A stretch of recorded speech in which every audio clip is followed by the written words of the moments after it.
Hello, my name's Dejanay Hamilton, and I'm going to be doing Speech 5. So Speech 5, it says, Gaiman is classified as a fantasy, science fiction, and horror writer, and his actions often crosses all of these genres. Ocean certainly has elements of horror. In your speech, discuss the way Gaiman uses fear in Ocean, and how do you experience this fear as a reader. So, let me just start off by saying this book was so weird. I read like the back of it, and then I read like the front, this little floppy thing right here. I forgot what this is called. And I pretty much didn't know what the book was going to be about from those little bitty things right here. So I didn't know if this book was going to be like a horror book, a comedy. I didn't know if it was going to be something that was going to make me realize anything. I pretty much just went into reading this book blind. And then on top of that, I take 16 units and I work 40 hours. So I read this book in about,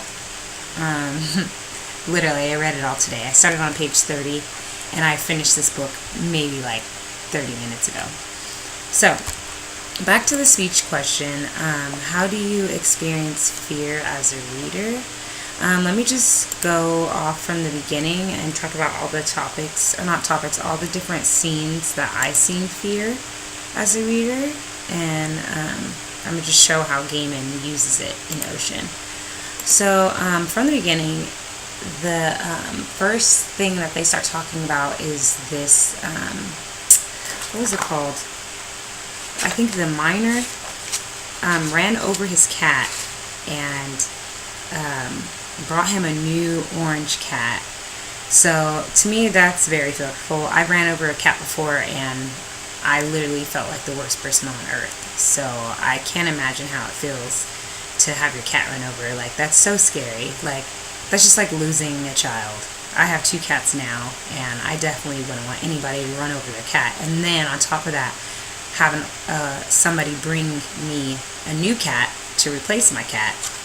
It just doesn't work out like that. So that's pretty scary if you ask me. So that was the beginning. And then after this guy runs over his cat, I think he stole their minivan, their white minivan, and he like went off with it and died. So that to me is already crazy, because since this is already talking about his childhood, it's weird how he's going back to a funeral and they start off talking about how a cat died, and then now they're talking about how the old man died in the car that they took. And then like once their dad went to go look for this old man, that's when they met, what's her name? Mrs. Hemstock. I think her name's Letty. Yeah, Letty. Okay, so once they first meet Letty, I have the book right here. I'm kind of just going through it from what I remember, because I'm just winging this off the top of my head. Oh, that's what he was. He was an opal miner who died in the car. So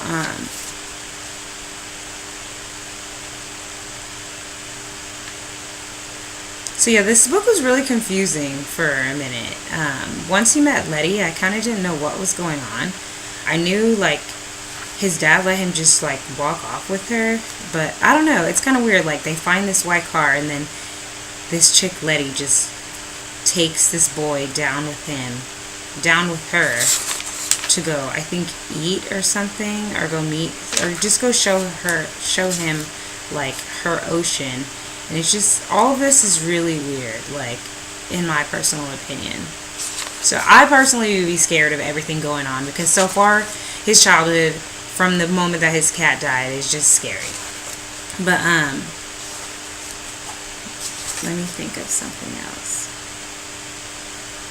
Okay, so let me get to the point where Letty is supposed to go, like, I don't know if she's supposed to go on this journey alone, but, she, like, goes out and she tells, what is his name? Does he have a name?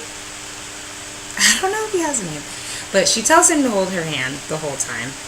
And I literally had to go back and read the point where he like stopped holding her hand, but I guess something fell out of the sky or something like that. And he went to catch it, and when he went to catch it, he let go of Letty's hand, and in the process of letting go of her hand, something like went into his foot, like he felt sharp pain in his foot. And I just watched a recent video of this girl who had botfly maggots like right here on her shoulder, and she had like a bunch of holes, and they were literally yanking the botfly maggots out. So that kind of reminded me what it was. So the let's just call him the author, the narrator, whatever you want to call him. So let's just call him the author. He goes home, and then he like pretty much has like this nasty hole at the bottom of his foot, and like picks it out, and that to me is already scary. So that to me is another thing of fear, because I don't like bugs, and the fact that they live in your skin and they leave holes and like they're just crawling around, that's just disgusting. And then to find out, like, he takes out this bug, and it turns out to be Ursula, which is his new caregiver, which is so weird. So pretty much if he wouldn't have removed that bug out of his foot, Ursula would have never came about. So then Ursula comes and his family and puts his whole family through so much craziness. Oh, I'm already at 6 minutes. I need to hurry this up. So his family goes through so much craziness with Ursula, and then she's over here pretty much tearing their family apart, sleeping with his dad. And then after that, like, he goes back to Letty to pretty much talk about everything that's been going on with him, and the fact how he wants Ursula gone. And then randomly they're like in this field, and Ursula gets eaten. And then they say she gets chewed on by a bunch of, what is the name that they gave those nasty things? They're like birds, pretty much like a nasty crows, but that they just kept biting at him. So that's scary. And then pretty much the whole thing is just all scary.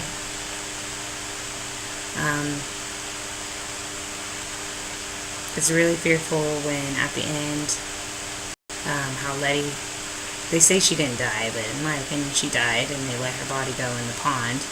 But that to me is really scary as well, because it's also like losing another person. And then at the very end, this whole thing took place with the author going back to a funeral. So that's scary. I don't like dead people. I don't like seeing dead flesh, none of that. So that's fearful for a lot of people as well. But overall, this book was really weird. And it's really hard for me to talk about it, because it to me was like all over the place. Like, I get the story, but it was just all over the place. I do see fear in there. There's a lot of points of fear, because he was scared like majority of the time, because I feel like everything that he thought was going on was either a dream, or he didn't know if it was real. He didn't know who to trust. There's just so many different obstacles that he went through. But I would have to give this book probably like a 6 out of 10. It was okay, but I definitely wouldn't read it again.